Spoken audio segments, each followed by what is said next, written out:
ரதி என்னும் அழகிக்கும் நீதானே ராணி கதி நீயே என கொஞ்சம் கண் பாரு தேவி ரதி என்னும் அழகிக்கும் நீதானே ராணி கதி நீயே என கொஞ்சம் கண் பாரு தேவி ஆனந்த விகடம் சொல்லு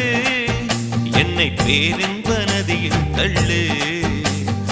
ஆனந்த விகடம் சொல்லு என்னை பேரின்ப நதியில் தள்ளு நான் பாக்யாதிபதியானேன் உன்னாலே கண்ணே உஷா பசும் பொன்னே உஷா